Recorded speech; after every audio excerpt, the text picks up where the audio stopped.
So welcome everyone. It's really, really good to have you here. So let's take a breath because I need it. Okay, so let's just slow down, Irene, and everybody come on into the space that you're in. And I'm really, really grateful that you'd come here and join me. There's nothing that I enjoy teaching. Um, there's nothing I enjoy more than teaching about possibility because I think possibility is like the essence to life. You know, I think that's what we're brought here for. We're brought here to stand in possibility and to grow and grow and grow with it.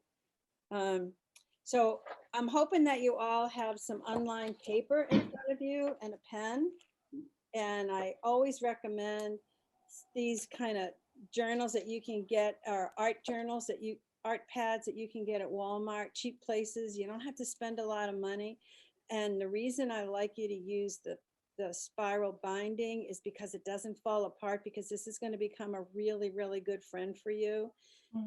I have zillions of them. As a matter of fact, about 2 summers ago, I burnt 99 of them, 99. After I did my 2 books, I felt like I had said what I needed to say with the past and that, and I've moved on, but now I've got another good 20 of them. I fill them constantly. They're the conversations I have with myself. I would love the whole world to let itself journal. I think the whole world would get very, very conscious in the process. So the first thing I want you to write about this morning is I want you to look at the word possibility. And I want you to give me 10 minimum words that come to mind when you think about possibility. And you can put them in the chat if you choose to, but 10 words that come to mind when you think of possibility. Take a deep breath.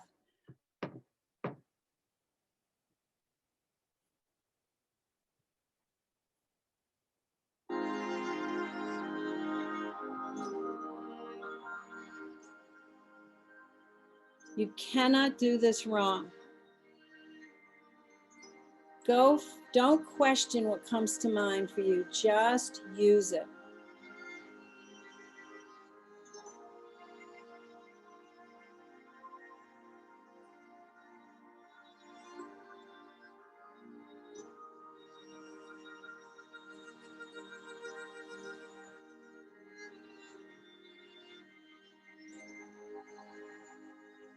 Let yourself breathe.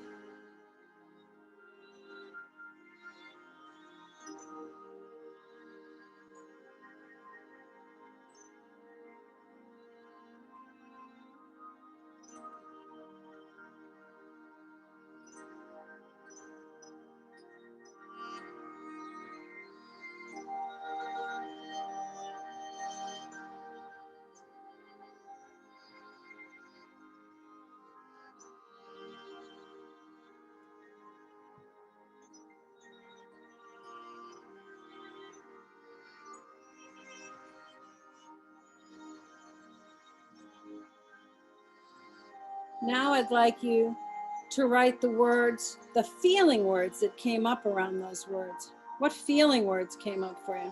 And there may be some of both. But what does it feel like to stand out in possibility for you? Just even the whole idea of it.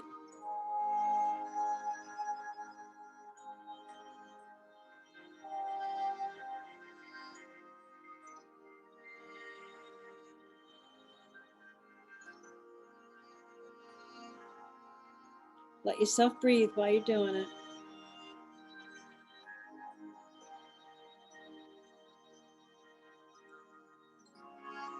Notice if you're judging yourself. You cannot possibly do this wrong.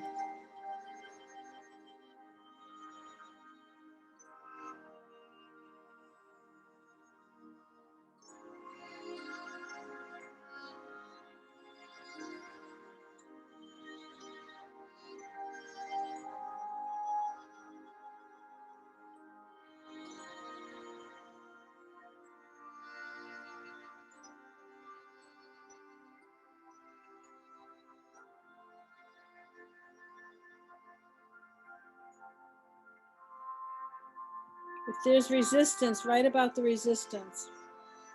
If there's a critic, write what the critic is saying.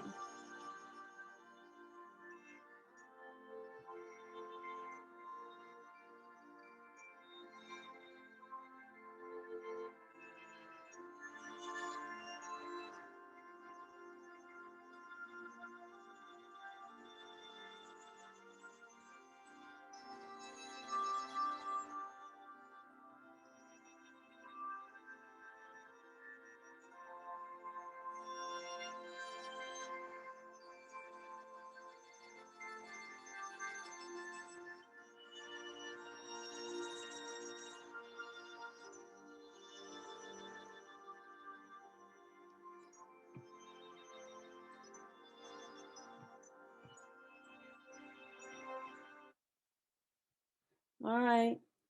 Oh, you won't always get a chance to finish everything. I'm looking at all the wonderful places people come from. That's kind of fun. So will you unmute them, Uma? And I like to hear any words that people came up with. What kind of words? And you can put them in the chat if you'd rather do that. Who wants to share some of their words? Anne, go ahead. Okay, can you hear me? I can. Good, all right.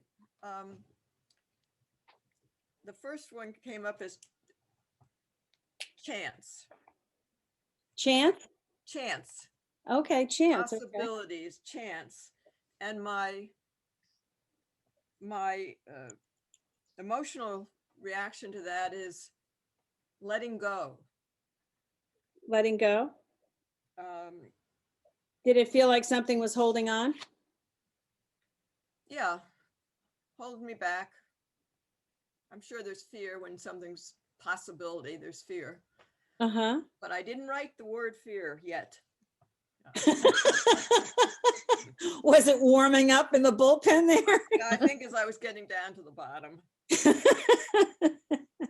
As you started going through the list, you started noticing down at the bottom there was fear. Yeah, I think it was going to be down near. I mean, my ninth one was unknown. Unknown. And so what I came out with was excitement. But there's also fear with that. Unknown. Unknown. So right. I think I'm using euphemisms here. I think you're doing a great job.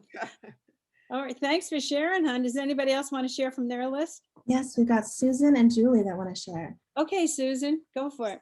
Go ahead and unmute yourself. Okay. My fear came up right away, girls. I was in my head for the first couple because I put endless and unlimited, and then it flipped right over to limited, to hurt, to pain, to love, and big. But the feelings attached got pretty quickly into sad and scared and disappointed and then excited. And that judgment was there that I still can't see the possibilities, that I can't feel the possibilities, and that I don't strive for possibilities yet. Good job. How do you know that you don't strive for possibilities? It feels like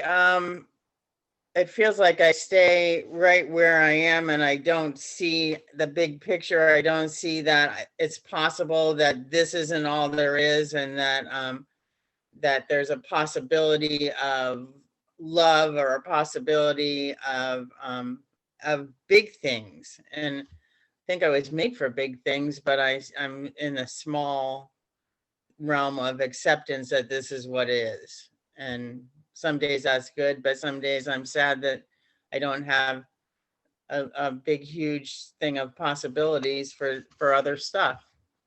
Good, good. Thanks, hon. So, Next we have Julie. Julie was next. Okay. I'm muting. I had the first thing that came up for me was love. love, beauty, and excitement. And love came up 3 times for me. And I thought that was really cool. The second or third one before those came up, family came up, and my whole body just shut that off. That was like, nope, as a single female. So love came up 3 times, and it was a very light and happy, joyful, freedom, happiness, ease, nature, and excitement among the other ones. So lots of good Yeah, stuff. thanks. Joanne?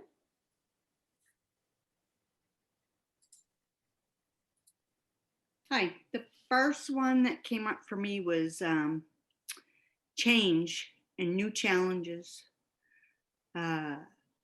Love came up a couple of times about loving myself and loving a partner. Mm-hmm.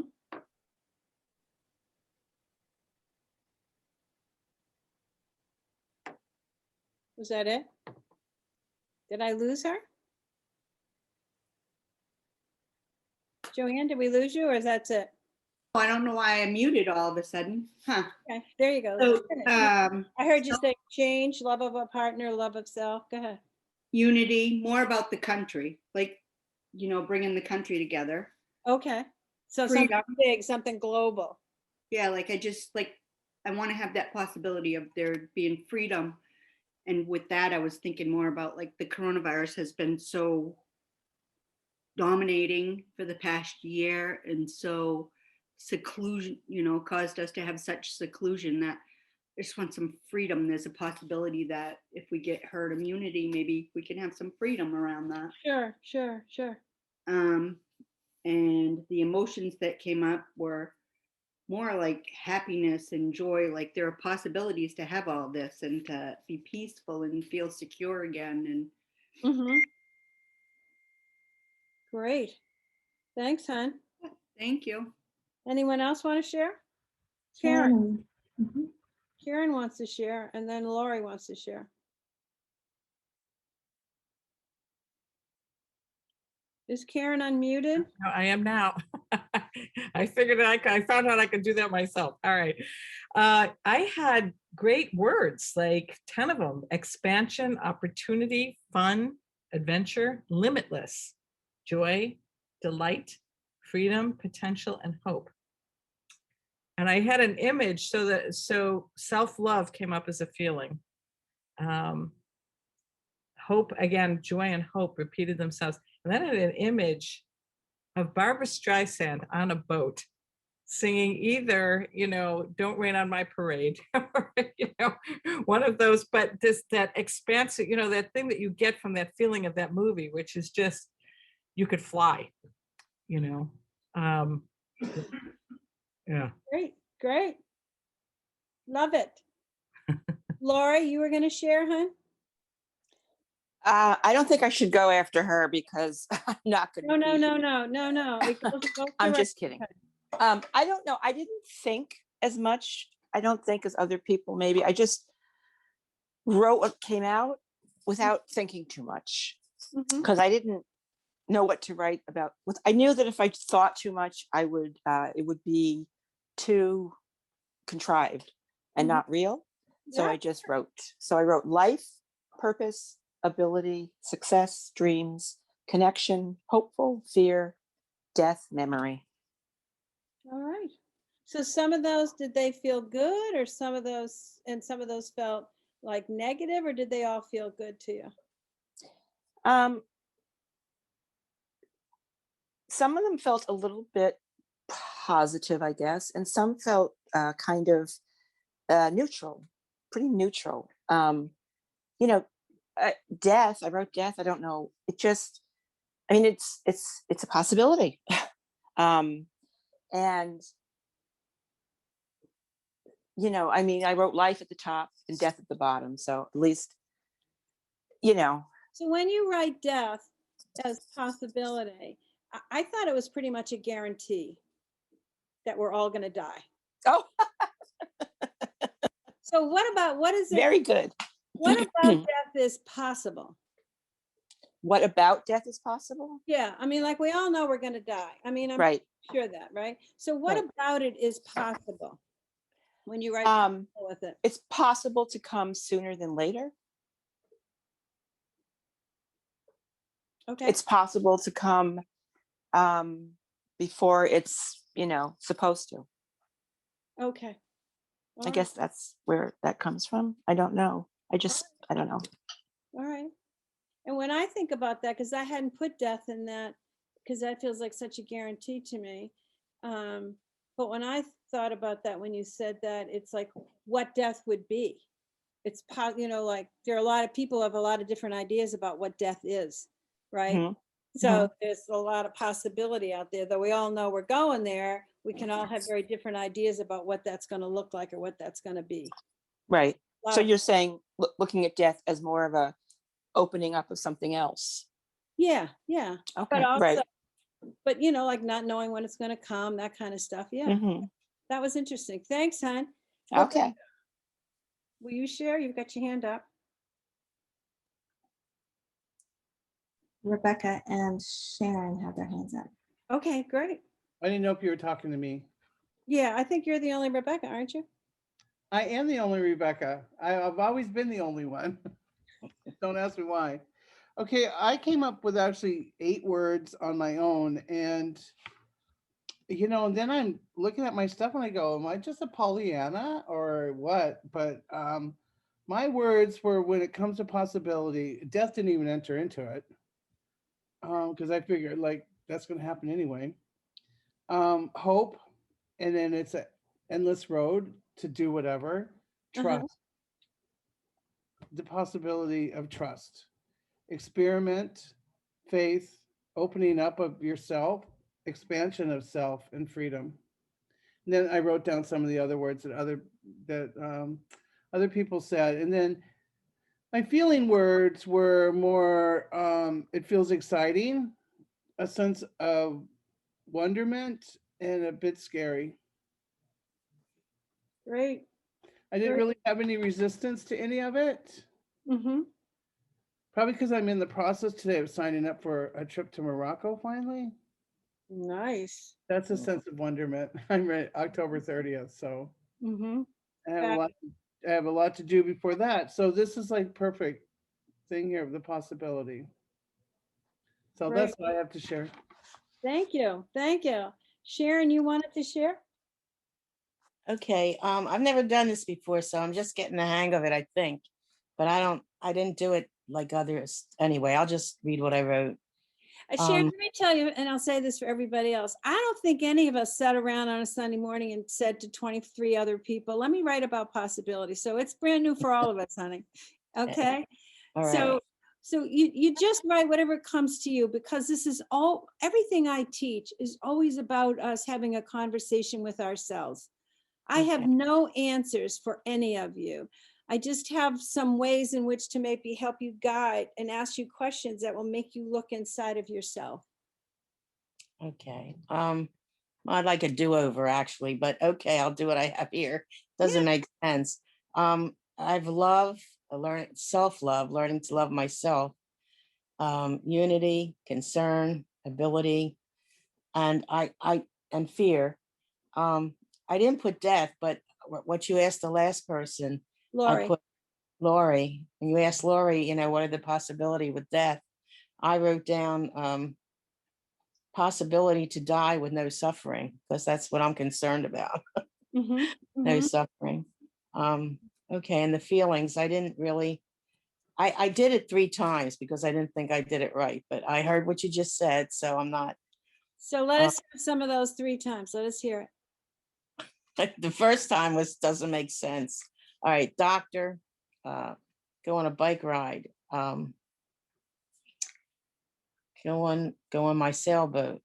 I don't have one, but watch the ocean, tranquil, serene, calm, enjoy life just where I'm at. Happy, doubt, sad, fear.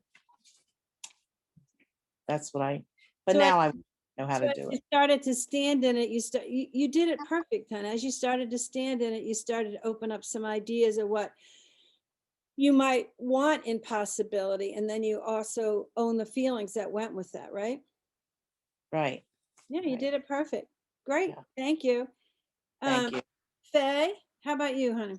Yeah, I came up with love, acceptance, abundance, hope, trust, courage, wisdom, faith, fun, and celebration.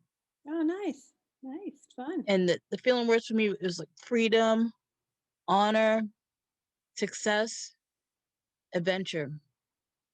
Tell me about honor. It's like I'm honoring myself. Ah, Like I honor myself, people honor me, because I have that trust and I have courage. oh, good. Is that stuff that you've worked hard at getting? Yes. Yeah, yeah. Great. Thanks, hon. Yeah, thank you. Anybody else want to share? Yes, Lorna, Lorna. go ahead. Unmute. There we go. The possibilities weren't earth shattering to me. They weren't new to me. The joys weren't new to me. The aha was no resistance and no critic. That Oh, was that feels new to very, you. that was new to me because I've always been resistant and I've always been a critic. And it leaves me totally open and vulnerable, accepting what comes. And that's new for me. Oh, good. Oh, good. Thanks, hon. You're welcome. Anyone else want to share? So, so you guys really hit on some really key parts of possibility. Possibility opens us wide because it's unending, it's unlimited, you know, and fear is what closes us down. Fear says, no, nope, nope, not going there, not doing that. That's too scary, that's too dangerous. Possibility says, oh yeah, we're going to give that a shot. Yeah, yeah, yeah. And that it's just so, I mean, try it. Isn't that how it feels to your body? Like when your body goes, yes, yes, yes. Go ahead, put your arms up. Yes, yes, yes. Now bring them right in. And it's like, no, no, no. Exactly. Um,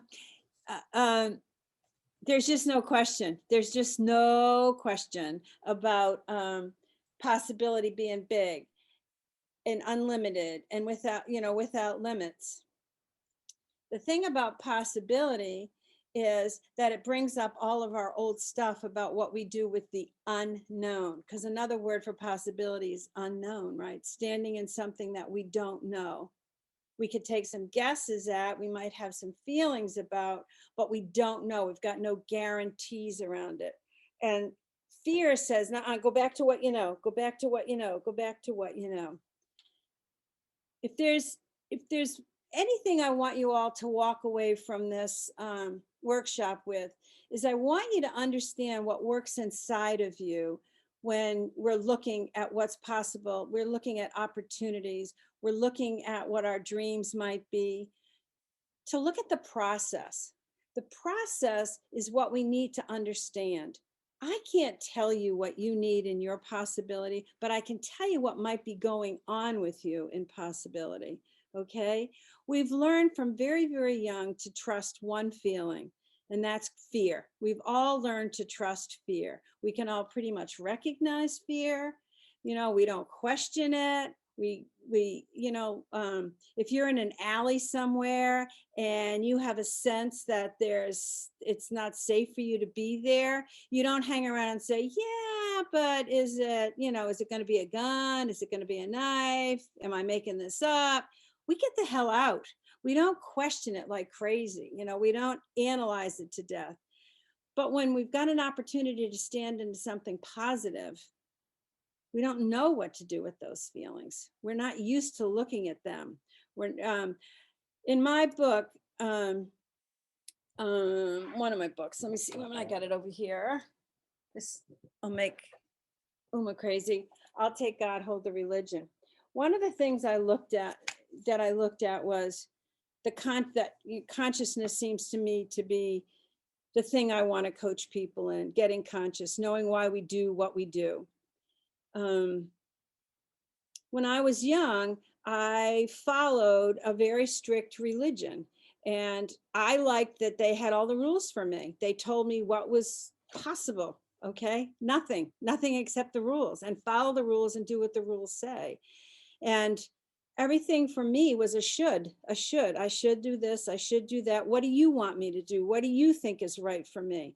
And the shoulds are very, very limiting. And the shoulds don't belong to me personally. They belong to something else. Whenever you're hearing the word should, you're in a toxic conversation with yourself.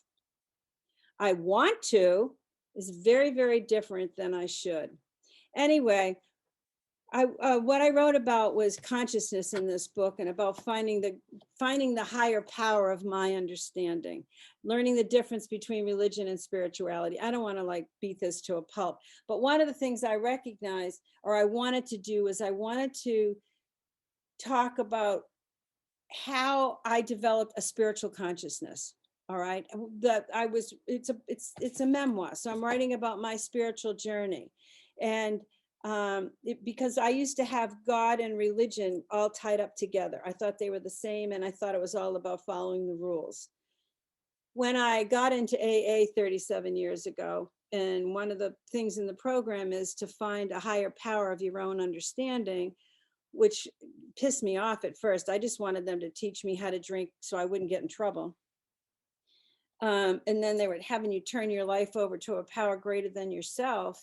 That was really, really hard for me, because as soon as they said God, I was hearing religion, and you're not going to tell me what to do. But what I learned in the evolution of the 12 steps, and then some other things that I seeked out, was God and religion are not the same. Spirituality is my experience with whatever it is in this universe. You know, the 5 things, and I teach this all the time, the 5 things the soul longs for, what our essence cries for. And Uma, can you put that slide up? The 5 things that our soul cries for, yearns for, longs for. This is our essence. This isn't everybody else's stuff. It longs for a connection to the source, whatever the source is. You know, people tell me, well, I'm not religious, I'm spiritual. And it's like, great. So how do you enliven that? How do you live with that? How do you grow that? For a lot of people, it's nature. Like, I'd rather be out on a hike than I would be in a church somewhere or in a lecture somewhere about how I'm supposed to behave. So that's what that connection's about: connecting to self, connecting to source, whatever the source is for you. The other thing is the soul longs for purpose, a sense of like, what am I doing here? What am I about? And purpose often has to do with service, some kind of service that makes you feel that you made a difference, you know, however that difference is. Expression. The soul, our essence, longs to express itself, not to express what somebody else wants from us, but to express ourselves. And we learn that through creation very often. Like, what are we creating? What are we creating? What difference is it that we lived here? What difference does that make? And a commitment to values. What's important to me? So this doesn't have to be like, I have to go out and feed the poor. Okay, that's not necessarily what purpose and expression is. For me, I had a very, very strong desire to write a book, my first book, Not Like My Mother. Wrote it about 12 years ago. I had no idea where that came from, but that was just this longing inside of me, and everything said, you don't know how to do that. Who do you think you are, Missy? You don't have anything to say. But what I got by falling in love with that yearning and that longing and following it was one of the best experiences I had in my life. Had nothing to do with what anybody read that I wrote or what anybody thought about what I wrote. It had to do with the journey that it took me on. So there was an expression of self for me. There was something I created that took me on a journey that was valuable for me. It helped me to identify what was important to me. And I came out of writing that first book knowing myself better than anything else I'd ever done in my life. And I didn't set out to do that. I didn't even know why I was doing it, but I was listening to this call inside, and possibility very often shows up like a whispering. And I use that as an example because my book has not made the bestseller list. Oprah never called me. Some people have gotten something out of it. Okay, marketing the book is a whole different game than writing it, but writing the books gave me so much of myself. And that sense of, if I die tomorrow, I have a sense of, I know who's been here in the presence, or who's been here in the form of Irene. I know who she is. I know, and I know there's a lot more to learn about myself. So what I'm saying about like a purpose, or if I need to express, or I need to do service, it doesn't have to be for other people. It can absolutely be for self. Does that make sense? If anybody wants to say anything about what I just said. Did I put you all to sleep? Anyway, what I want to talk to you about in the form of, so back to the book, okay? So the 5 things that I came up with, you can put the Karens up there. The 5 things that I came up with was not to give you rules, but to give you ways. You know, a Karen is like the pile of rocks that you see on the side of the road. On the path when you're taking a hike. They don't tell you where to go. They just tell you you're on the right path.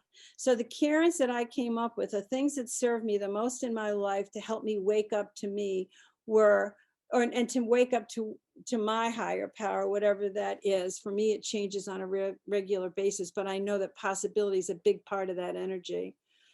Is learning to have a tolerance of stillness and a relationship with stillness, to learn to recognize my intuition and to use it, to listen to it, to trust it. And this is the hard one. And this is where possibility is, that where possibility can get hung up for us, that everything is temporary. Learning to have a tolerance for the temporariness of life. I don't like that one. There are things I want to lock down and I want to guarantee. But learning to have some comfort, and comfort may be too nice a word, but to have a relationship with the temporariness of everything. And I think that's one of the things that aging, I'm 75, I think that's one of the things that aging has given me, is an appreciation for the temporariness, and to stop arguing with it, but to be more lined up with it. Also to know to do things that enliven. Enliven is, it's not about going to the gym because it's going to make me stronger. It's about going to the gym because I'm having a blast doing it, or going for a walk because I really want to be outside. Things that just lift your spirit, that make you feel more alive. Enliven is not on the to-do list, it's on the being list. And the other thing is to get in touch with our beliefs.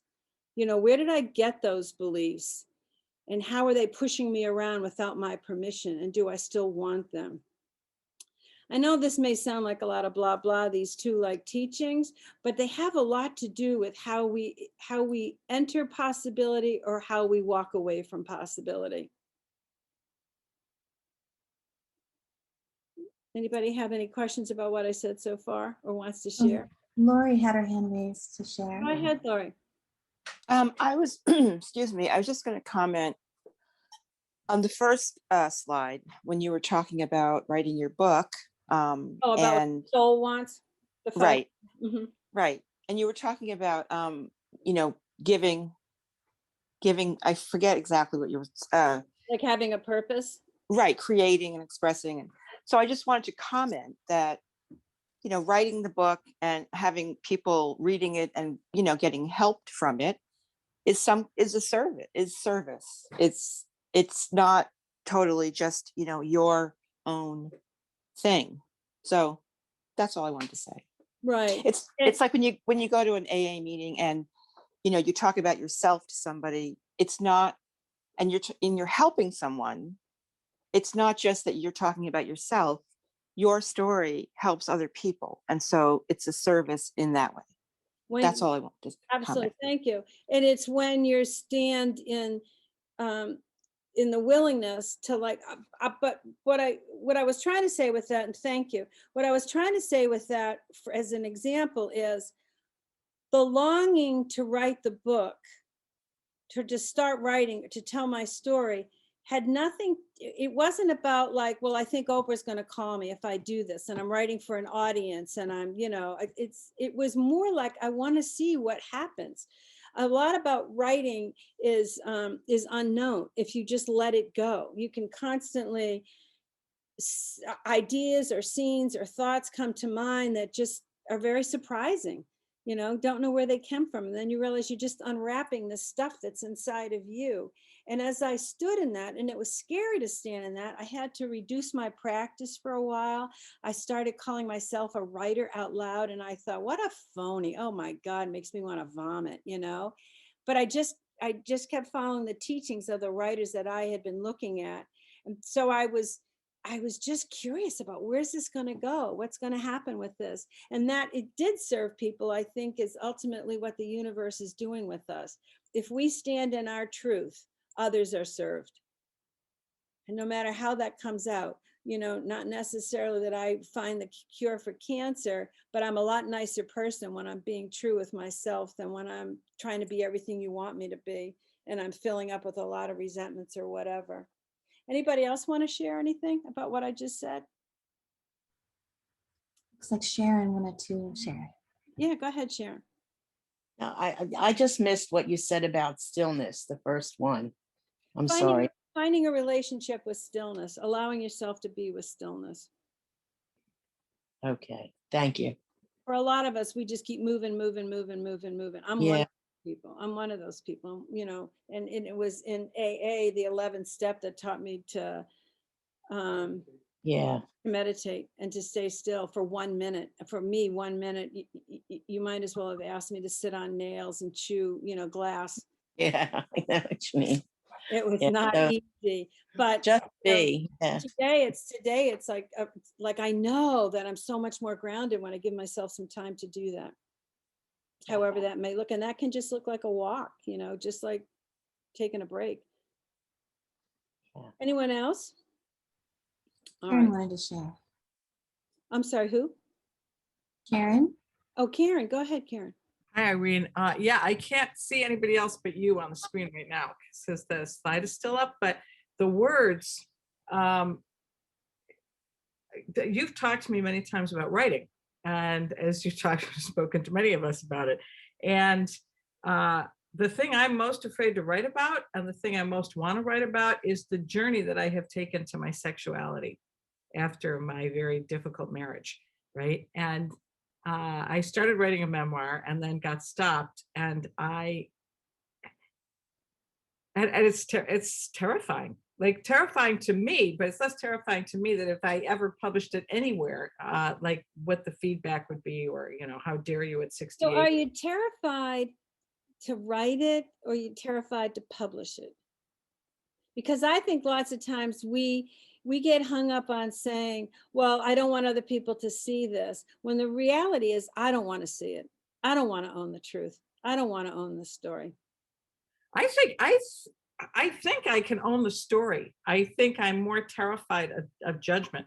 I'm terrified of judgment from other people, and for me, if I'm going to do it, I'm going to put it out there somehow, self-publish, I don't know what, just because. Why?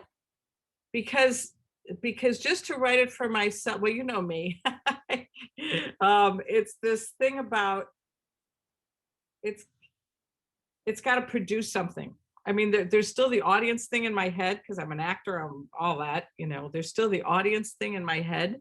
And to just write it for myself, I think I've written it for myself. I think I've written it for myself in various forms, not the book, but a lot of it. And I did take a memoir writing class for a year, and I wrote a lot of it. And I wrote it and I read it to women who were blown away by it. Mm-hmm. And then I got scared, and and for a lot of reasons, I ran away from it. So there's a should. And the should is, I should publish it. I should put it out there, and I'm not. And that is for a lot of the stuff with possibility. Okay. Yeah. Yeah. I'm not trying to talk you guys all into writing a book. It's just the example that I have. It was something that whispered and whispered inside of me and nudged me until I went after it. And it taught me so much. It taught me how scared I was to stand into something I couldn't control because I didn't know how to control it. I didn't even know how to do it.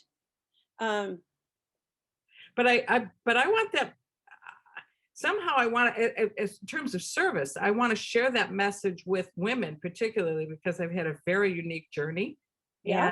And I want to share it with women because what we've been taught Where do about you so feel much, that in your body that you want to share? Where do you feel that? in my lower belly. So it's in your gut, Yeah. in your gut. Nobody said possibility was going to be an easy road. Tell me about it. Okay. All right. Thanks, Karen. Sure. Bonnie, you wanted to share something? Hi, Irene. Thank you. Thank you, You're everybody. I'm just, for the sake of myself, gonna say, I shared at a meeting yesterday. What kind of a meeting are you talking about? A 12-step meeting? Yeah, Okay. and I spent the last 24 hours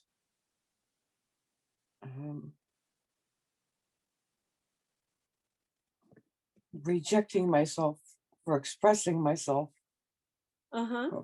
or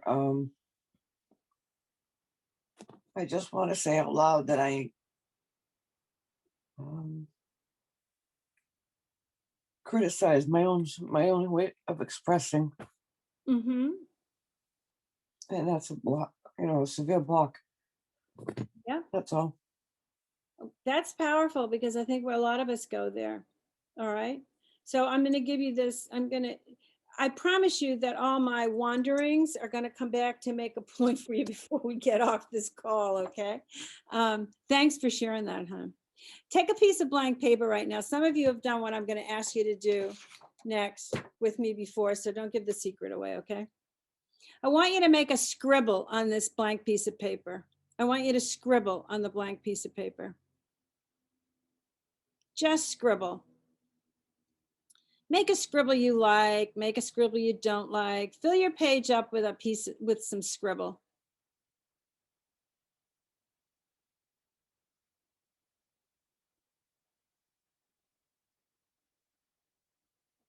Make some comfortable lines that feel good to you, whatever's in your scribble, okay?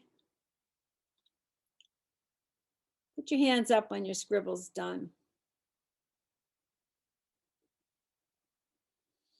And put up two hands like I'm going to arrest her.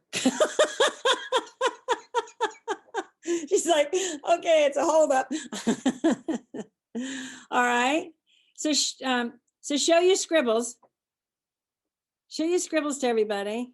All right. Put them up close to the camera so we can see. Yes, yes, yes. Oh, yeah. Some of you are really busy. Good, good. Yeah, I don't see yours. There you go. Own it. Own it. Great. Okay. Now get another piece of paper.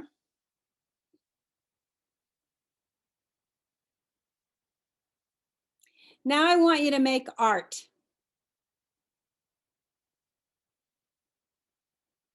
Make art.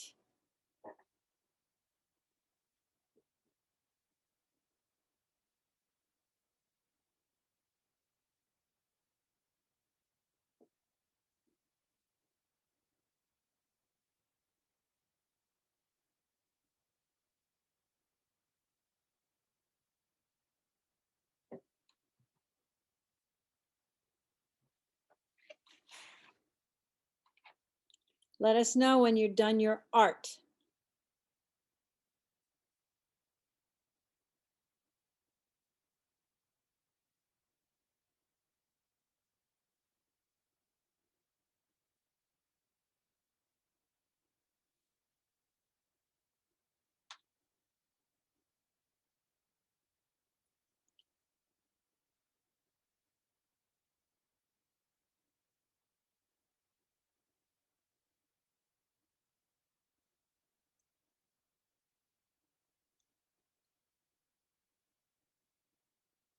Great, great.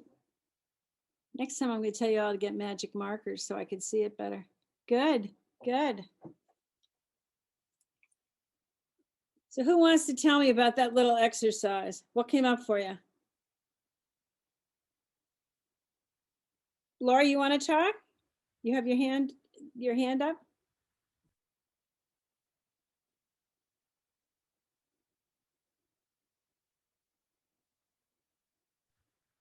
We might have lost. Oh, there she is. Lori, you're there? Can you unmute it, honey?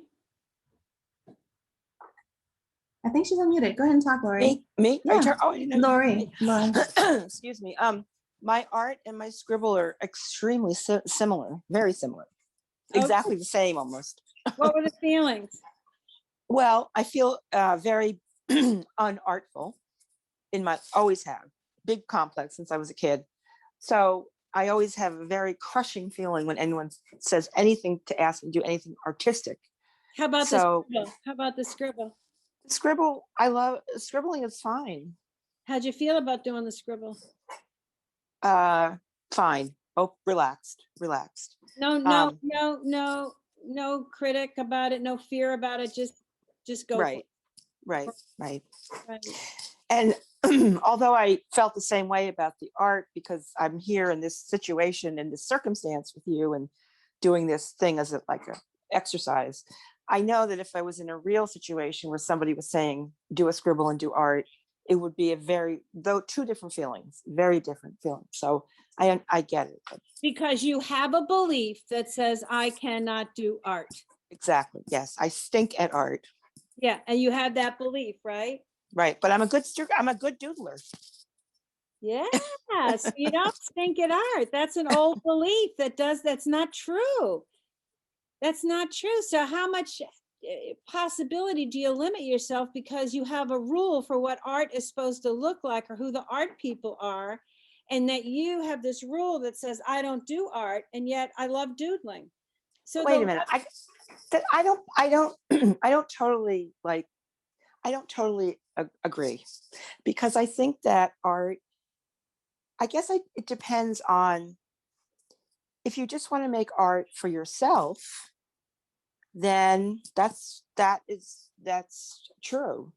But if you want to make art for the world, to share it with the world, then, some people have more talent than others, dare I say. Well, it's also those are two very different activities. But you have no idea what art you can create if you stand in a concept or you stand in a rule that says, I stink at art. You have no idea where possibility could take you. I don't think I stink at writing. I don't think I stink at other things that I could try and have possibility with.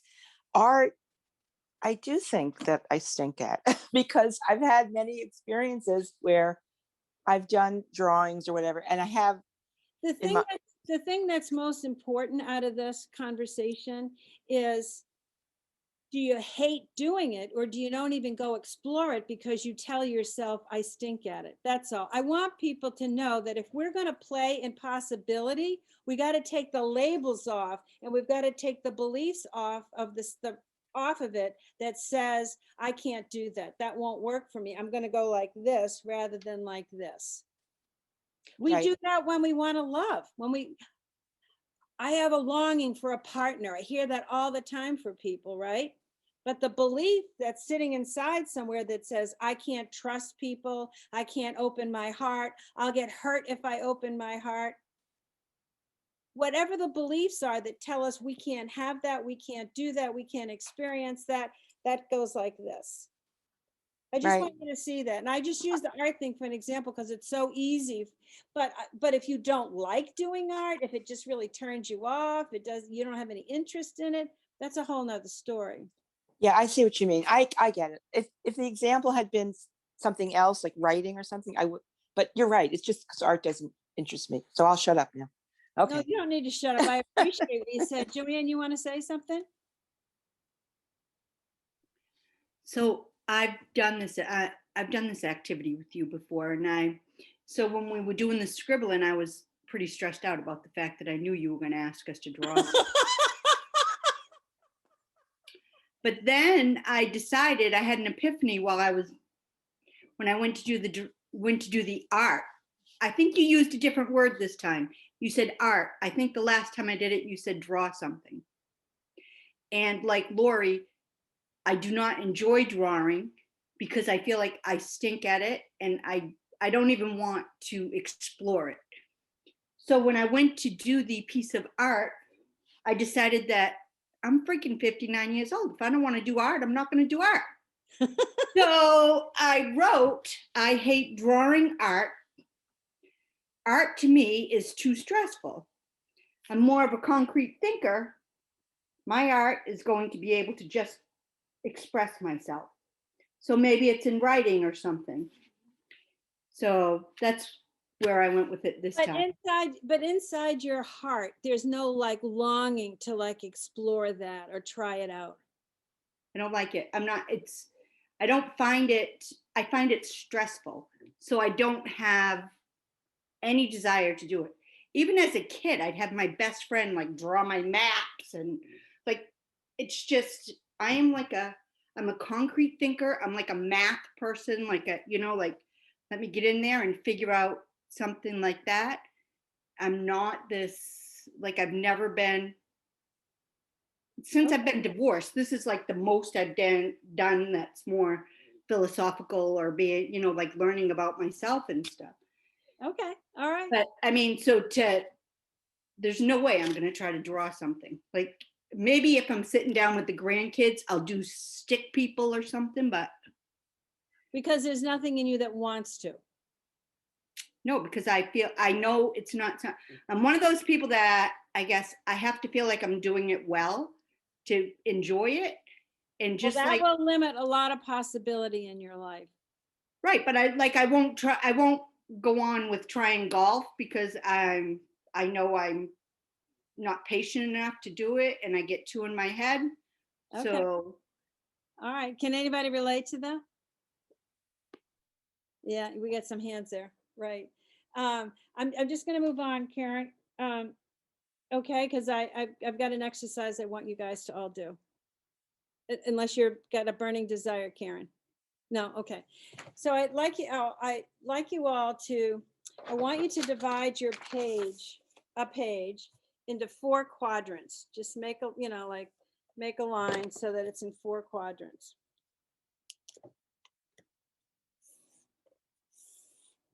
All right. Whatever age you are, so I'm 75, right? I want you to divide your age by 4 and make that the quadrant. So this one would be 0 to 20. I'm going to divide my age by 4, it'd be like 20 years, 20 for each one. This one would be 21 to 40.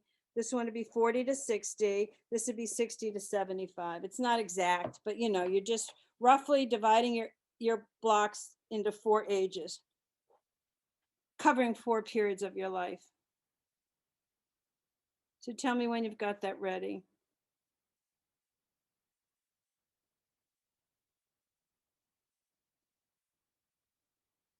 Okay, so you've got it all divided. So this is going to be you like looking down on your life, and you're going to look at quadrant by quadrant by quadrant by quadrant. And you're going to think of,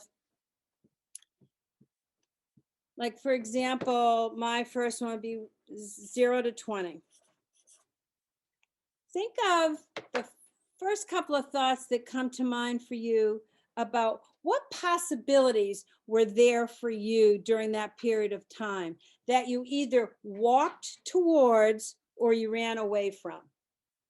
You either walked towards them or you ran away from them. All right. What periods, what opportunity, not opportunity, I'm not going to say, I don't want to use the word opportunity. Well, what possibly, they are opportunities, I guess. What possibilities were there for you that you either walked towards or you walked away from? Do the first ones that come to mind. And do that for each one of your quadrants. Does everyone understand the assignment? Give me some nods so I know you understand it. Okay. Excuse me, Irene. Yes. I was away at the beginning when you first started. Do you want us to divide it to 4? And then each one represents an age? What they represent is you're going to divide your age. Like I'm 75, so I divided my age by 4. So it's 20 years in each block, however old you are, okay? Okay, thank you. Yep. You're welcome. Hon.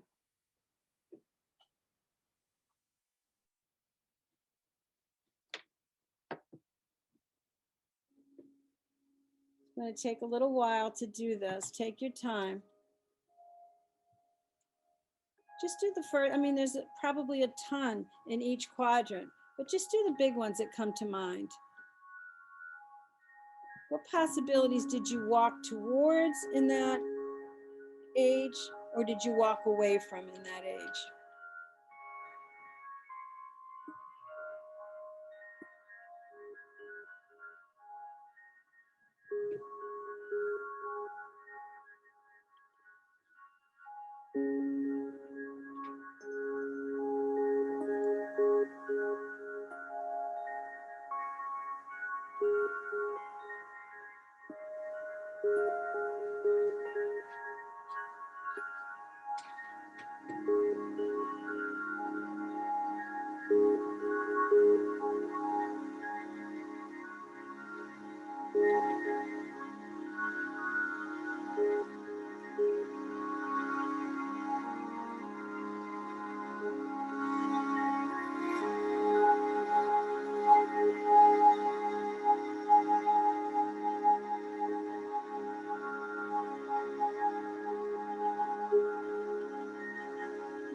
So let yourselves finish up. Is there anybody that's willing to share some of what they wrote? Maybe just pick one of your experiences, one that maybe you went away from. Unless you're really hot to talk about one you went towards.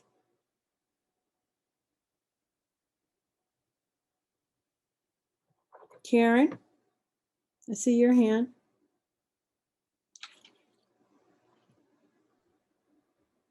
This was very moving for me, and I think in all of them I walked away from friendships because the people that were embracing me, I didn't feel worthy of their friendship. You know, I felt less than. Oh, wow. Yeah, felt less than, big time. And then when I walked toward it, of course, you know, approaching my 50s and 60s, walked towards self-love and reclaiming my sexuality. I walked towards that, but the pain of having walked away from that for so long was, you know, in my very troubled marriage was, yeah, it brought up stuff. Sure, sure. Thank you. Rebecca? Hello. Hi, sweetheart. These exercises are possibly somewhat difficult for me because I end up just making like a timeline. I don't know, for some reason, I had to bring out my calculator to divide that in half or into 4. Believe it or not, I'm not a math person. I can do algebra like anybody's business, but I don't know to sit and do this. And I guess one of the one of the things I wrote, because mine got separated into 15 and a quarter years. So Oh, you had to make it exact. yeah. Oh, That's the engineering brain in me. okay. And so I started off, I was born, it's a possibility I was born. As an Air Force brat. So, and I had young parents, Air Force brat, and I think sometimes we always just felt like we were just barely hanging on. Mhm. And so I said, not sure if I knew possibilities existed. Mhm. It was just from one thing to another, adjusting to another. And I think I've kind of done that all my life up until when I bought my house in 2000. I was 40 years old. So was that in your fourth quadrant? 40's in my third quadrant. Okay. 40. So, I went through I went through all the other stuff, but I don't really, I'm trying to think if I turned away from a possibility. And I didn't. I took the possibility to move out here. Mhm. When I was 27 years old, I just packed it up and moved out here from, not knowing anybody. Mhm. I just knew there was a job here in 1987. So that was the biggest possibility. And I had said to myself, I would never complain about anything because I was given such an opportunity I wanted bad. I wanted out of North Dakota so bad. I don't know, I would have pulled all my teeth out. I would have did anything to get out of that. And I didn't have any money. We were hard into Reaganomics in 1987 in the Midwest. Why they're all red states now, I don't understand it. But I had to move. Unemployment was 15% in the state. So that was the big possibility, I think. And I just never really, I never thought about having grandchildren as a possibility, but I'm glad I didn't think of it. And I'm glad I'm a grandma. So your world was pretty limited. Yes. And I think it stayed that way. And I probably kept it that way. But now you're a woman who's going to Morocco. Yeah. And then I've gone to Portugal and Spain and Mexico and Scotland. So that's where the opportunity. So something has opened up inside you. Yes. And I've had this other inkling, this big possibility this last week or two that I need to get a hold of you with to talk to you about little camping trailers. Okay. Anyway, yeah. All right. Well, we're going to be talking about what opened up. Yeah, that's it's so like I got possibilities opening up every day, you know. You know my story and some of on here, you know, that I have now I was laid off on the 1st of June of last year. And then, you know, of course we got this COVID. So I just and we've all been stuck and we're seeing that now. We're seeing a lot of COVID stress right now because people have kind of had it. Yep. They want the human touch. They want a hug, you know, when you haven't hugged anyone in a year, Yep. you know. But anyway, so that's I'm that was pretty revealing for you to say for the first 3 quadrants. I didn't know there was possibility. yeah, I did because It's I very was just sad. concentrated on getting a son raised, getting him through college, making We're sure he was all, concentrating on survival.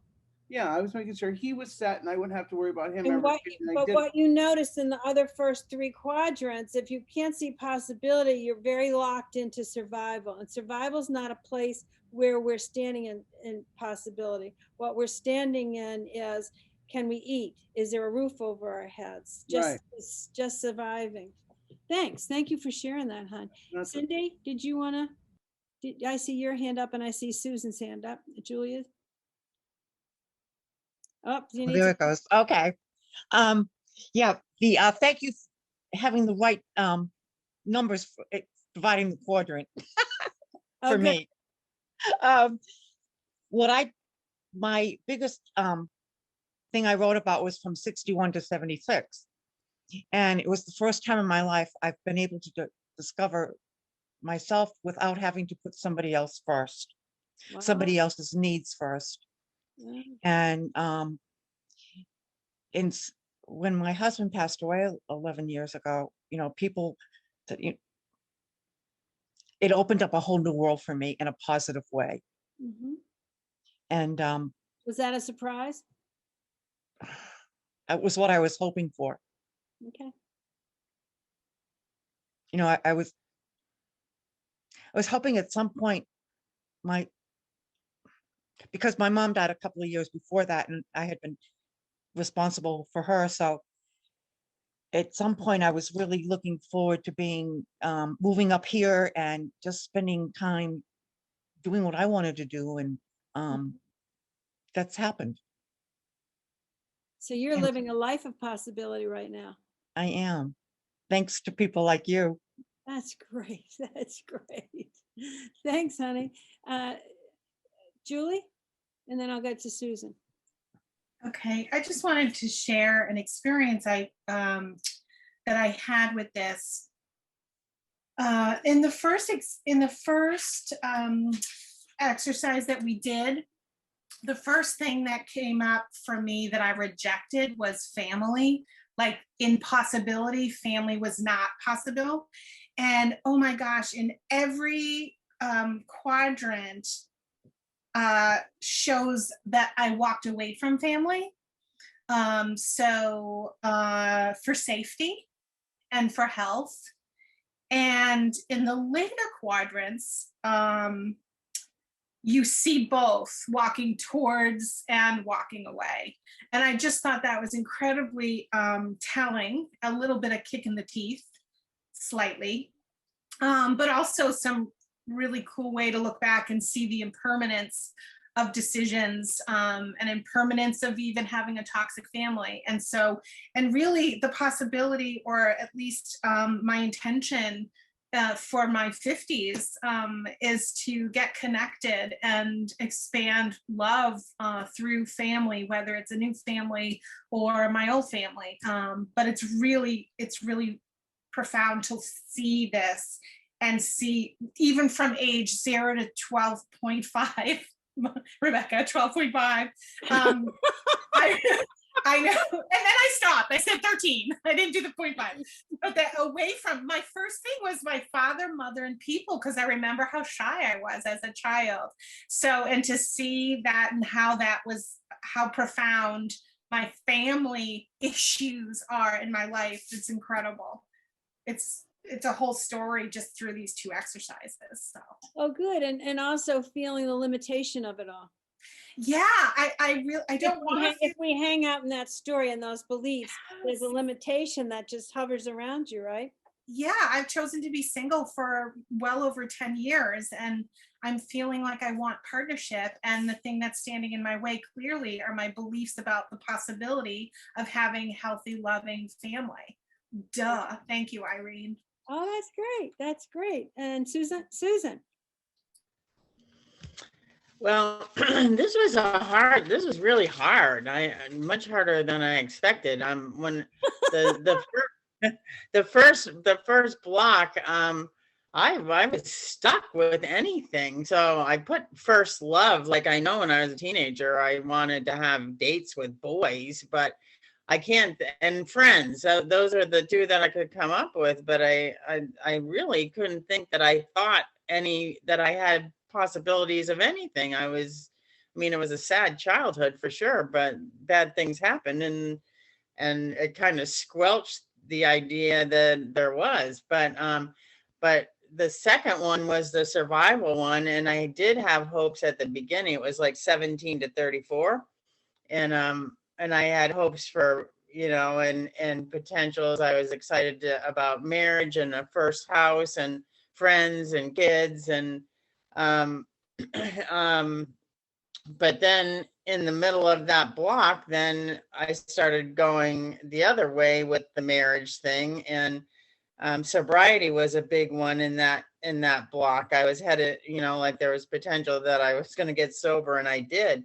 But the next one, the third one, I went away from everything, like I towards sobriety, but 34 to 51, I was done with relationships, done with the idea of happily ever after, done with peace of mind, and pretty much closed down to anything for a good period of time, because I was so scared of the bad things that had happened with relationships and my choices. And the last block, I could see that I made a turnaround at some point, because I was excited about travel and grandkids and fun and retirement. But it was kind of sad. Those ones in the middle had, like, I was going towards some things that I was excited about, and then squelched, like, I don't know if it's life on life's terms, but it feels like these blocks showed me that I started going away from stuff after I got scared and had had like not good dreams come true. It wasn't happily ever after, and there didn't seem to be any opportunity for that to happen. So I didn't like doing this exercise, Irene. Thanks very much. So how do you feel now that you looked at it? I'm still kind of hungover with sadness. I mean, I'd like to stay in the last block where it was turning around, that now I'm not. I'm relationships. I'm still like closed off to that potential of any ever happening. But I don't mean friends. I mean like a couple's relationship or a partner. I'm still like, the wall is done and I'm done with it. But the other stuff's kind of is exciting, the grandchildren and the travel part. Mm-hmm. So in the course I taught about transition, one of the things that has to happen in transition is we have to know what we're saying goodbye to. So right now, Yeah. You're saying goodbye to the limitations that you've set on yourself. Right? Yeah. And that you've started to say hello to some things. Yeah. And the hallway is that place where we mourn the loss. I did this exercise the other night with David when I was trying this out for timing and stuff like that, and I mean, I've been doing this stuff for a long, long time. And I saw some real sadness about things, like what might have been. I had an opportunity to go to the New England Conservatory of Music on a free scholarship. And I was a brand new young mother, married to a crazy alcoholic. And what I said, he said, no, I don't want you to go. And I blamed him for years and years and said, well, he wouldn't let me. And the truth was, I was scared to go. I was scared I would fail at it. I was scared that I should have never been offered the scholarship. Like, it was a mistake, that when they find out, I don't know what I'm doing. But for a long time, I laid the blame on him. When I was looking at this, I thought, wow, that was so sad. It was just really, really sad, you know? And I don't want to lay the blame on anybody else going forward for stuff. I want, you know, because I've always loved singing. I've always loved making music. And so we need to see what we have to say goodbye to. And in the hallway, we got to do the loss. We got to do the mourning, because then nothing opens up for us if we don't. We hang out so much not wanting to do the pain that we never walk into what's possible. I know lots of times it's easy for me. I keep repeating my age because I'm really shocked that I'm here. But it's like, not shocked that I'm alive, just shocked that I got this old. I just don't know how that happened so quickly. But it's really easy to get into this, well, I'm too old to do that. Well, I'm too old to do that. And the reality is, most of the time, it's not about age, it's about fear. I'm too afraid to do that. Like this whole Zoom thing, like learning how to use Zoom and all this stuff. You know, I'm too afraid to fail at this. And I don't want it to, I don't want to let that happen anymore. The other thing is that you start running out of time as you get into the fourth quadrant and start saying, wait a minute, time's not going to be here forever.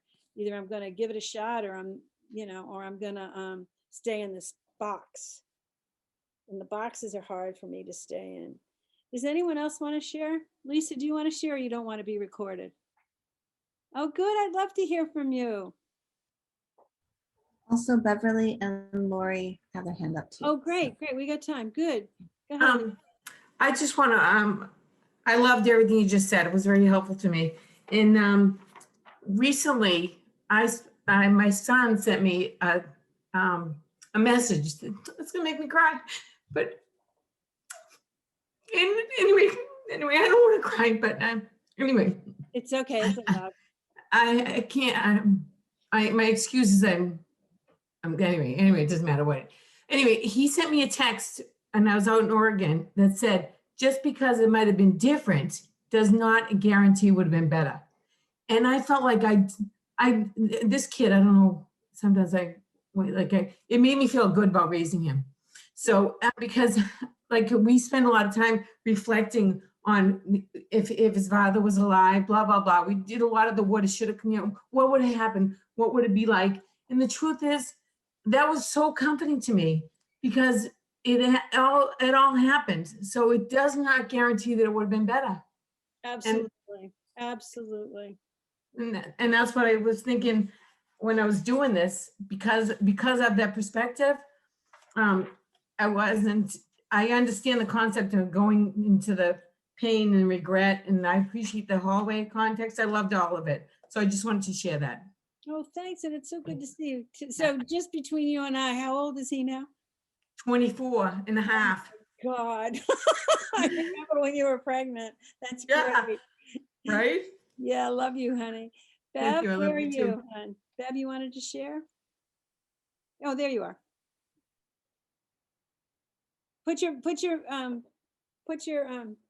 Unmute yourself, right?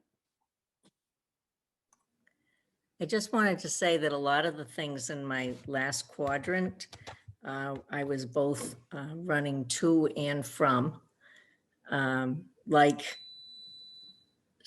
maybe the possibility of starting to date again, and that terrified me.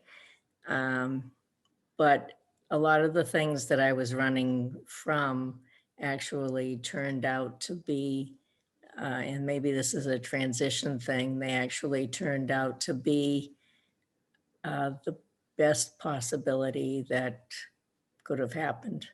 So there's hope. All right. Because I wouldn't have found David. Right.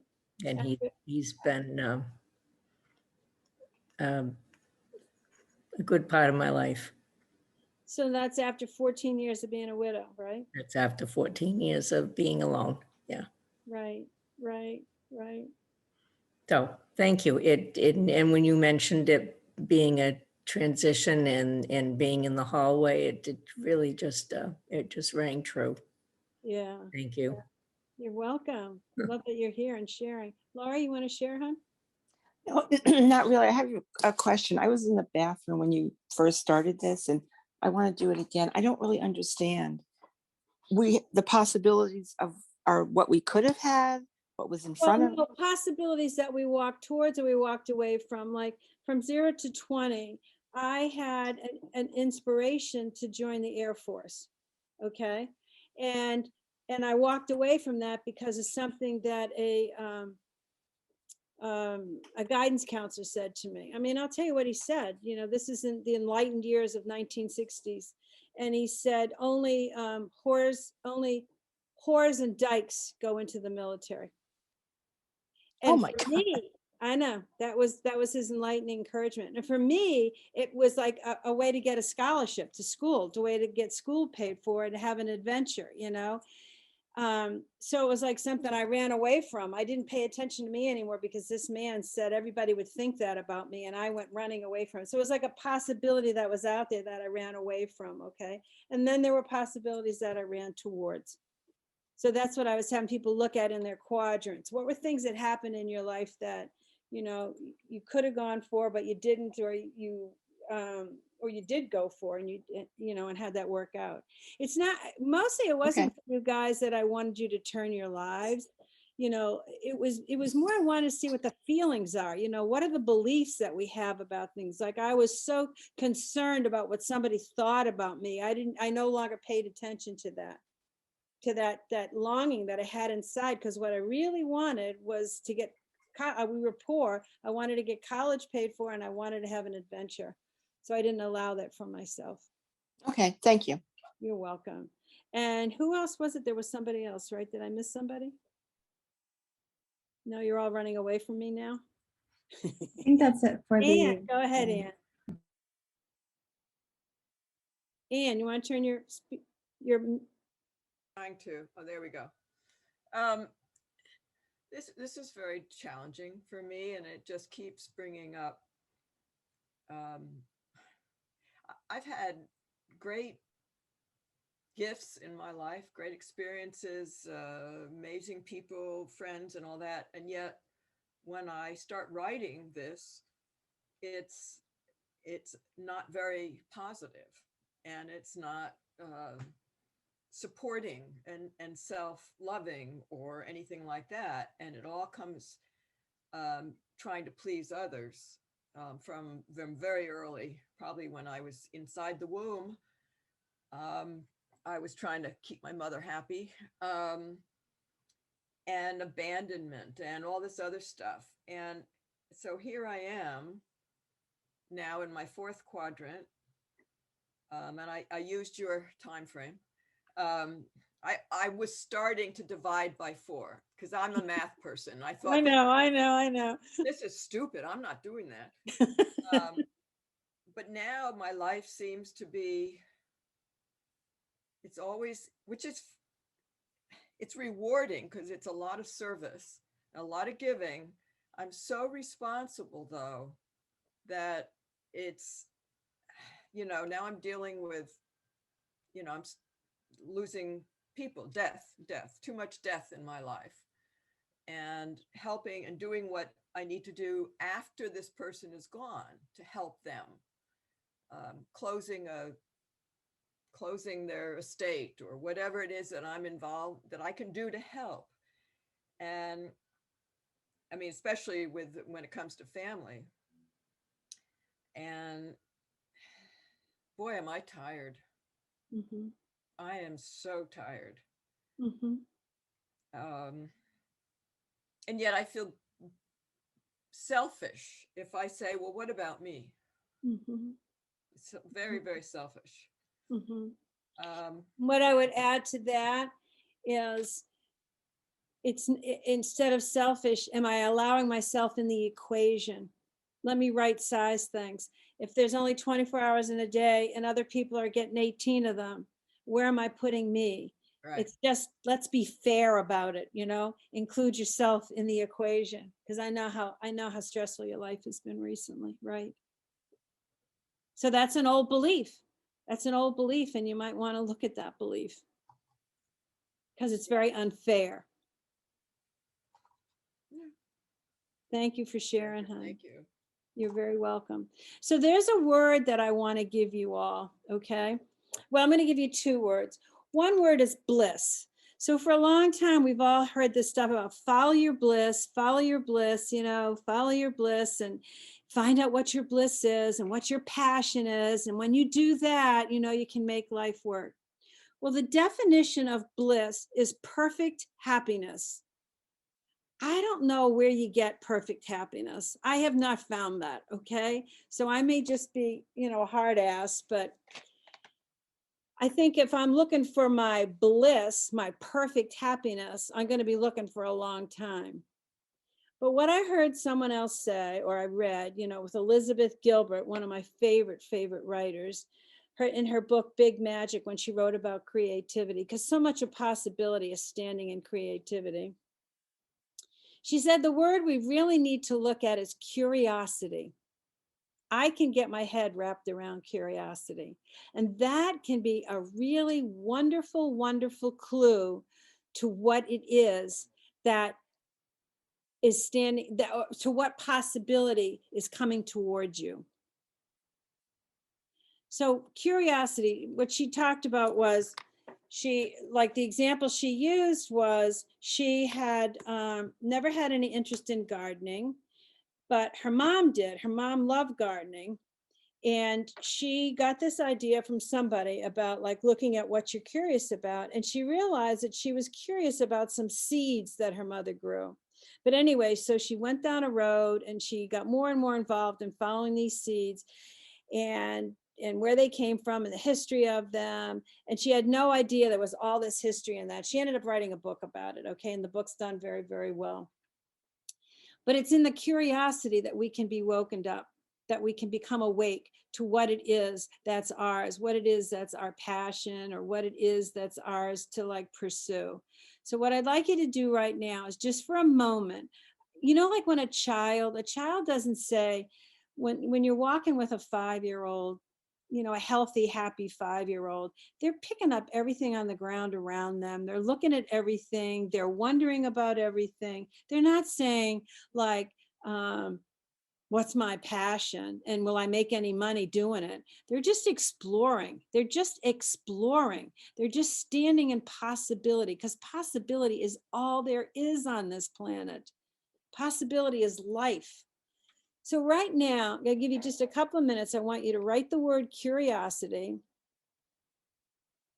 And I want you to just go from curiosity, what's the next word that comes to mind? Curiosity. What's the next word that comes to mind? What starts to come? What are you curious about in your life? What do you look at when you go on the internet? Or what kind of books do you want to look at? Or where would you like to go visit? Why would you like to go there? What would it give you? What would you imagine that you could feel there, that you're kind of yearning for or longing for? So I'm just going to let you do this for a short period of time, but I want you to keep the pen moving, okay? What are you curious about?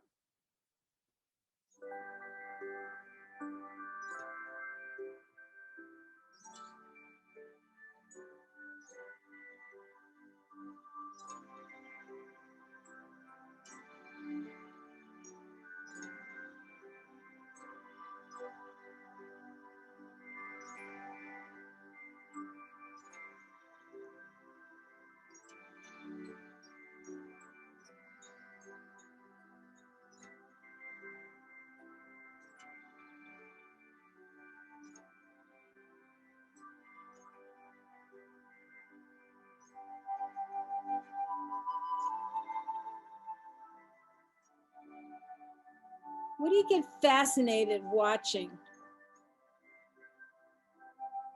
You can't imagine doing it. You just get fascinated with it.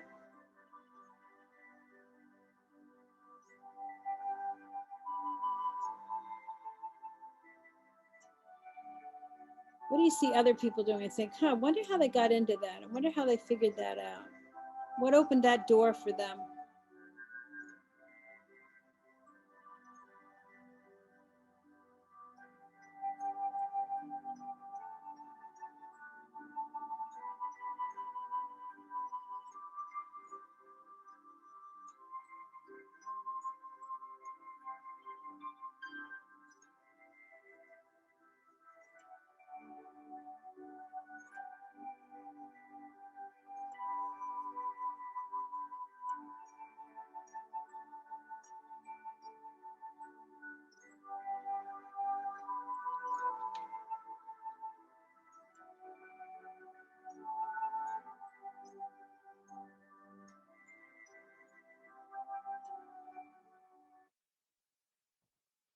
I know that wasn't much time, but I want you to learn how to play with that word. I want you to notice that when you're out in the world and you're just being you. What are you curious about? What kind of fascinates you? That's that's the language of your soul whispering to you. That's the guidance that's coming towards you for you to like walk down that path. Just take a look at it. And then you notice what stops me. I don't think I'm smart enough. I don't think, the critic says I shouldn't have done that. Bonnie said she expressed herself at a meeting and then she came home and had a shame attack about it. We've all done that. Something inside her really wanted to speak, and the vulnerability, is just so hard for us to like live with because we're so hard on ourselves. Just as an aside here, if you haven't listened to Brene Brown on TED Talks on vulnerability and shame, please treat yourself to that. Those are two phenomenal talks. And so she's such a great teacher.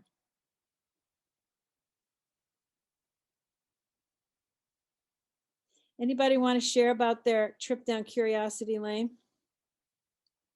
Can you guys hear that? Can you just nod and let me know? Can you hear the difference between looking for your bliss and following curiosity down a road? Like I just thought that was brilliant when she said that.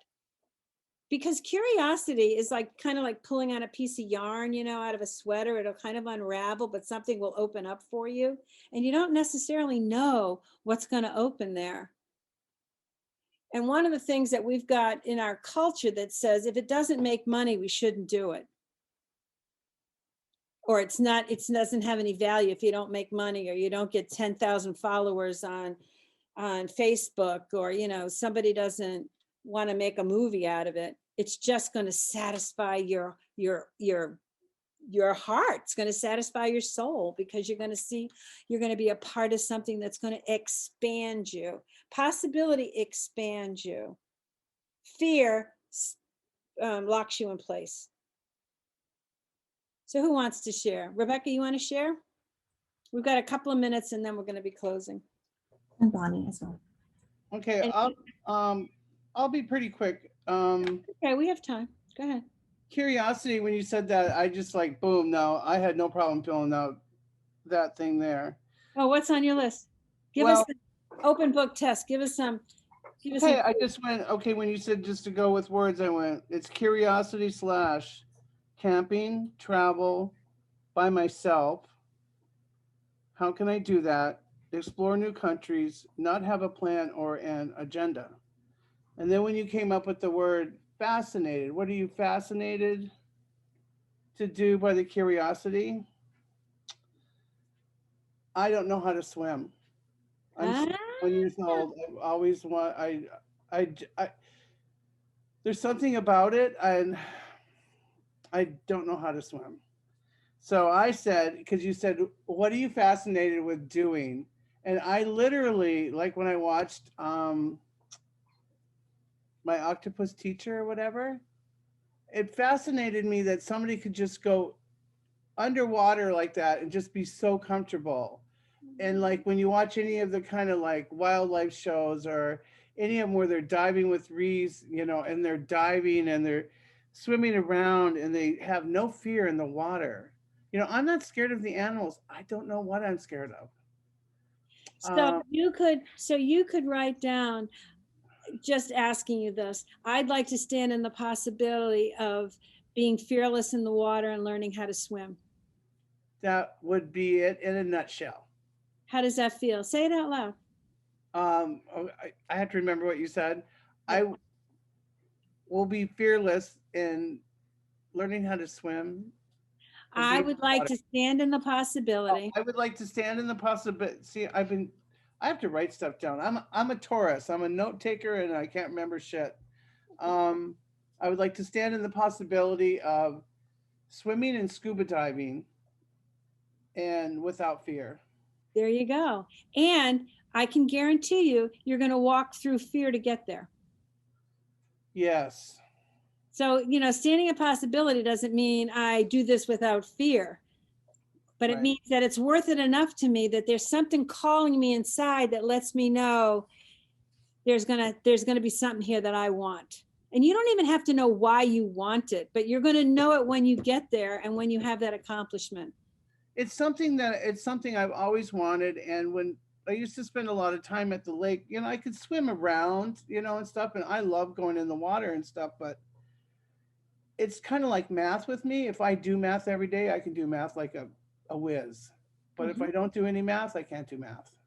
It's the same thing with swimming. I love your possibility. So. Okay, Bonnie, you want to, thanks, honey. Bonnie, you want to share yours? What? Hi, Irene, this was my favorite moment of this because I just had a little bit of an aha, connecting some dots. Thank you.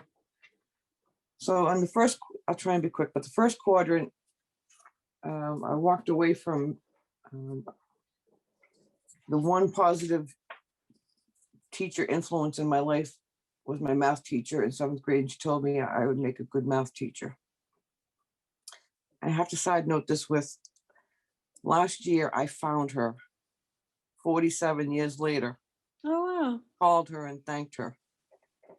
And this summer, my brother died and I noticed that she had been serviced at the same place. So after 47 years, I just made it with that. So I have a great curiosity. I'll try and I'll get to the point of it, of quantum physics. Oh, yeah. I heard 30-second conversation about it and I have a great curiosity about it. But the real satisfy your heart is everything, all the little things. Like my favorite TV programs, I don't have TV now, but used to be Saturday morning kids TV, because you had a bunch of animal shows, animal rescue, all that stuff. And I recently saw something about a class for animal communication. And it was just like, satisfy your heart. I just got like this big blast of it's always been that, animals. So thank you. So can you say this? I'd like to stand in the possibility of taking that animal communication class. Can you say that out loud? I'd like to stand in the possibility of taking the animal communication class and working in animal rescue. There you go. Take a deep breath. Thank you. Who's right here? Wait a minute.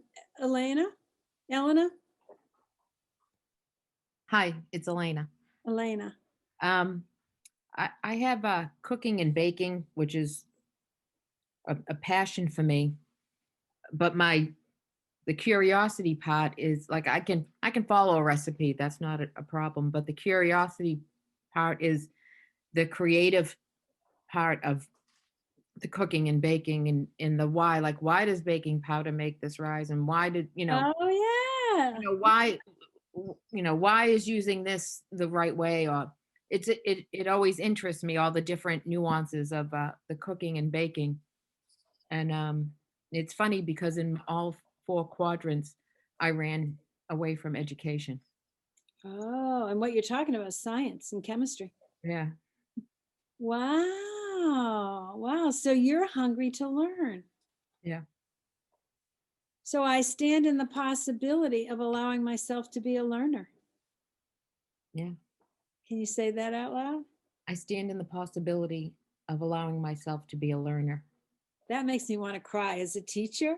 Oh my God, you just made my heart smile. Thank you. Thank you. Julie? That is so sweet and touching that you're touched by her. Just want to say. Oh, I am. I mean, everything's possible when you allow yourself to be a learner and you get rid of those ideas that that's too much for you. That's pretty cool. I stand in the possibility of making new friends, and I've already told Rebecca that we could be friends. We could practically be sisters. The way, like, I feel like I'm listening to myself. But the question that I had, or is that I am endlessly curious And it can dysregulate me quite a bit because I'm curious about everything, whether it be chainsaw or a culture or rescuing things. Like I'm curious about everything, and I don't know. Sometimes I find myself sitting here with 5 projects going on, and my appetite, and I don't have the energy to keep up with my curiosity. So, is it still curiosity if I'm sort of? Well, I think it's called you have to learn how to prioritize. You're not 5. Right. 5-year-olds will open up all those projects. I mean, you have to put some, okay. You have to put some balance into it, but that's just learning how to like live in the parameters of time. But Well, I think you just hit something that I hadn't thought about what age is the one who is like, yes, I'm going to learn how to fill up a hot tub today. I'm going to go and learn the chainsaw. Like if that's the younger one, and she has to communicate more with the older one, because the older one is 50 and I'm a little tired. I don't want to have all those things on my list. But yeah, okay, thank you. You've got curiosity, you play in curiosity, and that's really fun. Now you might want to start playing in some kind of I don't know, what would the word be, like some follow through, some finishing, because there's great feelings to get out of finishing things. Yeah, well, and I know how much you've done. You've built houses and everything, I know, for God's sakes. Yes, and I'm almost finishing, and I'm trying to tell her, could you let the list just not like just, yeah. So I got my answer. I'm going to put the younger one away for just a little bit. All right. Yeah, thank you very much. Welcome, Sharon. And then is there anybody else after Sharon? Because then I've got to do a closing. Lori. Sharon and Laura. Lori. All right. Sharon, go ahead, hon. Okay, I'll be real quick. I just would thinking about curiosity. That was wonderful. That really opened things up, right? I would love to write songs, write poetry. Oh my God. Ride out in the ocean alone, feel freedom, walk in the woods by myself, be on stage shows again, travel, not really travel at this point in my life. Well, be on the swim team again, like when I was young, little. Even learn what you need to know to be a doctor, but not necessarily be one. I want to be one, right? So one of the things that's going on for you, I know, in your life is that your health currently has you limited, right? Right. So your body wants to move, and your soul wants to have some kind of expression, Yeah. Yes. I would imagine, given where I know some of your health stuff, I would imagine that swimming is something that could be possible for you. Well, I do go swimming, but I want more than just to go like to senior swim or whatever, something like that. That was just a curiosity thing. It's not going to happen, I mean, I know, well, because of my, like I used to dive, I used to be on a swim team. That's when I was young and a kid. So it was just bringing back all those nice memories that I thought I can't remember the bad stuff, but I remember that one good thing. I'm glad you do. And I would love to hear music that you wrote, songs that you wrote. So I love songs. Yeah. I stand in the possibility of writing writing songs and poetry. Can you say that? I would like to stand in the possibility of writing songs and poetry. Nice. You go, girlfriend. Thank you. All right, Lori, and we'll end here, unless there's Just somebody. very quickly, I just have developed this insatiable curiosity about history, mostly American history. I've become like an expert on American history. I can't believe it. I can like answer questions that I never even dreamed I would know, like things I heard about, like I know what they are now.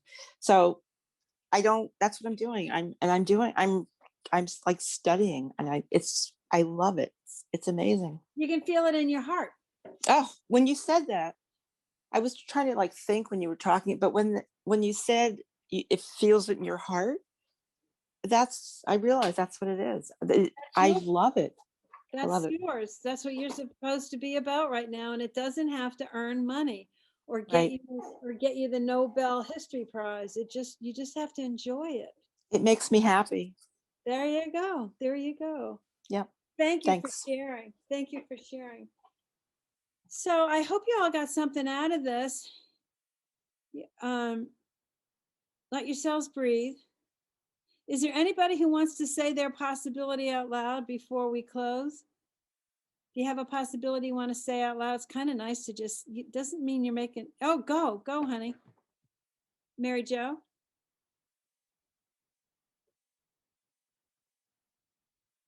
Can you unmute yourself? Go for it, sweetheart. Mute. Sorry. There you I go. There you go. I would like to stand the possibility of traveling alone. And I think there's a lot in that, probably about being alone, getting away, but that's something I'm gonna explore. Fabulous. That's another thing, because it's always about me, Mary Jo. Just kidding. That was another thing that writing the books taught me. For the very first time, because I had my children at 18 and 19, I was never alone, right? So the very first time I went away alone was to go write. And somebody let me use their condo up in North Conway. I'd never just gone all by myself, and I spent 5 days up there alone. And when the lady came into there was a housekeeper lady that came in, I wanted to say, you know what I'm doing? We should talk about it. It's like I just kept feeling like somebody should have a parade for me, It was weird. It was hard, it was scary, it was lonely, and it was fabulous. It was all of it. And now it's like one of my favorite things to do in the world is to have a real nice block of time by myself. So I get that. I get that. Good for you, honey. Anybody else want to shout their possibility out? All right. Go ahead, Julie. I want to stand in the possibility of